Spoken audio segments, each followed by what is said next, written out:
Hai, halo, salam SFG. Bertemu lagi dalam pembelajaran IPA kelas 9 di SMP Santa Maria. Nah, pada pertemuan kali ini kita akan belajar materi semester 1 tahun ajaran 2020-2021. Pada bab yang pertama, kita akan mempelajari sistem reproduksi pada manusia. Dan pada pertemuan kali ini, kita hanya mempelajari materi pembelahan sel pada makhluk hidup. Mari berdoa sebelum kita memulai belajar ya.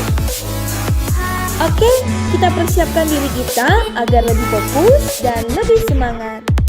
Simak penjelasan berikut dengan baik dan catat bagian yang penting ya. Nah, yang lebih asiknya, video ini bisa ditonton berkali-kali agar semakin paham. Bab 1, sistem reproduksi manusia. Pada dasarnya, setiap organisme yang melakukan reproduksi secara generatif mempunyai alat kelamin yang menghasilkan sel kelamin. Sistem reproduksi pria berbeda dengan wanita. Nah, fungsi dari alat kelamin jantan dan betina pun berbeda. Bagaimana ya proses terbentuknya sel kelamin jantan dan betina? Kamu akan menemukan jawabannya setelah mempelajari bab ini. Kompetensi dasar pada bab ini adalah menghubungkan sistem reproduksi pada manusia dan gangguan pada sistem reproduksi dengan penerapan pola hidup yang menunjang kesehatan reproduksi, dan indikatornya adalah menjelaskan ciri setiap pembelahan mitosis dan meiosis, menjelaskan karakteristik dan sifat sel anakan hasil pembelahan mitosis dan meiosis, dan mengidentifikasi organ-organ penyusun sistem reproduksi pada laki-laki. Pada sistem reproduksi pada manusia ada 5 hal pokok yang akan kita pelajari. Yang pertama adalah pembelahan sel, yang kedua adalah struktur dan fungsi organ reproduksi laki-laki, yang ketiga penyakit pada sistem reproduksi manusia, yang keempat siklus menstruasi, fertilisasi dan kehamilan, dan yang kelima adalah struktur dan fungsi organ reproduksi pada wanita. Nah, yang pertama, pembelahan sel. Sel itu merupakan unit terkecil yang dapat melakukan fungsi kehidupan, di mana proses pembagian sel induk menjadi 2 anakan atau lebih. Nah, di sini ada satu contoh, satu buah sel akan membelah menjadi 2 anakan, dan 2 anakan itu akan membelah lagi menjadi 2 anakan dan seterusnya. Jadi sampai kapan nih pembelahan itu berlangsung? Ya, terjadi selama makhluk hidup itu hidup ya. Ketika usia semakin tua, maka sel-sel akan membelah semakin lambat. Nah, apa sih tujuan pembelahan sel? Yang pertama adalah pertumbuhan dari bayi sampai menjadi dewasa, perbaikan, misalkan ada kulit yang luka, lama-lama akan sembuh, dan bagian reproduksi yang dialami oleh wanita. Nah, di sini kita akan melihat perbedaan pembelahan sel secara mitosis dan meiosis. Silahkan disimak dulu apa perbedaan dari 2 video ini. Ya, bagaimana sudah menemukan perbedaannya antara pembelahan mitosis dengan meiosis? Kita lihat di sini bahwa mitosis itu memiliki warna yang sama, sedangkan meiosis itu warnanya berbeda-beda, dan hasil sel anakannya juga pun berbeda antara mitosis sama meiosis. Yang pertama kita akan mempelajari tentang pembelahan mitosis ya. Yang pembelahan mitosis ini menghasilkan 2 sel anakan dengan materi genetik yang identik dari sel induk. Identik itu sama. Dan pembelahan ini hanya terjadi pada organisme yang mengalami pertumbuhan, perbaikan atau reproduksi aseksual. Jadi bisa kalian baca nanti di sini ya. Tahapan-tahapan mitosis itu pun ada 5 fase. Itu bisa kalian lihat di situ. Dan fase yang pertama adalah profase. Di sini ada videonya. Perhatikan baik-baik videonya ini. gambar yang profase itu ada 5 langkah dari pembelahan mitosis secara profase. Nah, di situ ada namanya benang-benang kromatin memadat membentuk kromosom, dan sentrosom membelah dan memisah menuju kutub yang berlawanan, dan membran inti mulai rusak menjadi bagian-bagian kecil atau disebut dengan fragmen. Oke. Pembelahan mitosis yang kedua adalah metafase. Perhatikan video metafasenya. Di situ ada garis lurus namanya adalah benang spindel, dan itu namanya adalah kromosom, dan bagian yang melengkung itu namanya adalah kinetokor. Jadi yang namanya kromosom itu ada bagian sentromer itu bagian tengah dan bagian ujungnya adalah kromatid. Kemudian yang ketiga adalah anafase ya. Di sini kalian bisa melihat, kalian bisa baca ya, pembelahan mitosis secara anafase. Ini pembelahan yang ketiga. Benang-benang spindel memendek, kromatid menuju kutub yang berlawanan dan mulai terjadi sitokinesis. Sitokinesis itu adalah sel membelah menjadi 2 sel anakan. Oke, kita lanjut yang keempat ada telopase.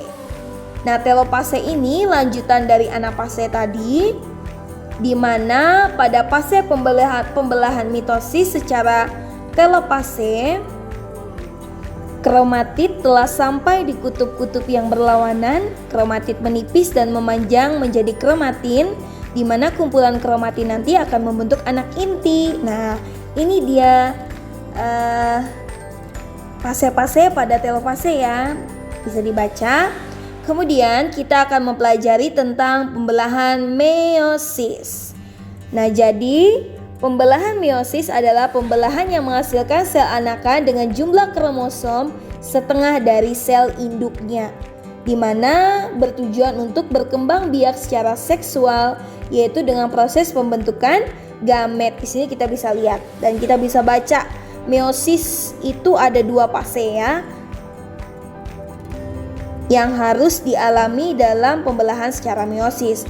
Oke, yang pertama itu adalah profase. Jadi profase ini membran inti mulai menghilang dan terbentuknya gelendong pembelahan, kromosom menebal dan kromosom homolog saling berpasangan. Terjadi pindah silang ya, pertukaran segmen molekul DNA yang sesuai di antara 2 kromatid. Jadi kamu bisa lihat di videonya ini ada pembelahan meiosis secara profase yang pertama. Yang kedua adalah metafase yang pertama, di mana metafase yang pertama ini kromosom homolog bergerak ke bidang ekuator dengan sentromer. Jadi sentromer itu yang bagian inti tengah tadi mengarah ke bagian kutub. Nah, masing-masing kromosom akan berikatan dengan benang spindel. Tadi di awal udah tahu ya benang spindel itu yang mana, pada bagian sentromernya. Nah, itu gambarnya, videonya diperhatikan bagaimana terjadi metafase 1. Oke, kita lanjut ke anafase 1 ya. Dimana di anafase 1 ini kromosom homolog ditarik oleh benang spindel ke arah kutub pembelahan sehingga tetra berpisah dan kromosom bergerak menuju kutub yang berlawanan, dan membran sel mulai melekuk di bagian tengah. Dan tujuan anafase 1 ini yaitu membagi sel isi kromosom diploid menjadi haploid ya. Di situ juga bisa kalian baca. Kemudian yang keempat, telofase bagian pertama, di mana di telofase bagian pertama ini retikulum endoplasma membentuk membran inti di sekitar kelompok kromosom pada kutub pembelahan dan nukleus mulai terbentuk. Dan terjadi sitokinesis, yaitu pembelahan sitoplasma menjadi 2 bagian sehingga terbentuk 2 sel anakan dengan kromosom yang sudah haploid. Jadi terbagi 2 ya. Ada 2 sel anakan yang disebut dengan haploid. Oke. Kemudian kita ke fase pembelahan meiosis yang kedua.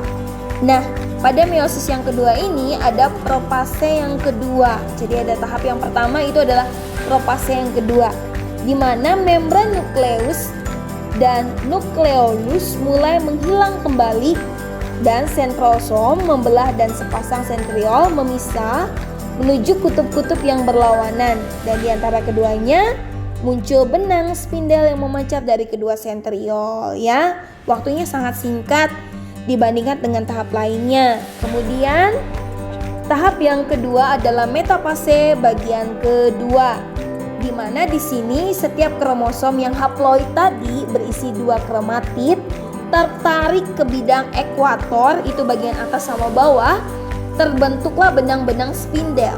Salah satu ujungnya melekat pada sentromer, khususnya di bagian kinetokor, dan ujung lainnya membentang menuju kutub pembelahan yang berlawanan. Ya, jadi seperti itu bisa dilihat di gambarnya ya. Kemudian kita lanjut ke anafase bagian kedua. Nah, di sini yang menariknya spindel menarik kromatid menuju kutub pembelahan yang berlawanan. Jadi kedua kromatid akan bergerak menuju kutub yang berbeda, dan pada akhir anafase membran selnya akan mulai melekuk. Jadi terjadi pemisahan kromatid ya. Oke, yang berikutnya adalah telofase bagian kedua, di mana di sini kromatid tadi kan di kutub berubah menjadi benang-benang kromatin.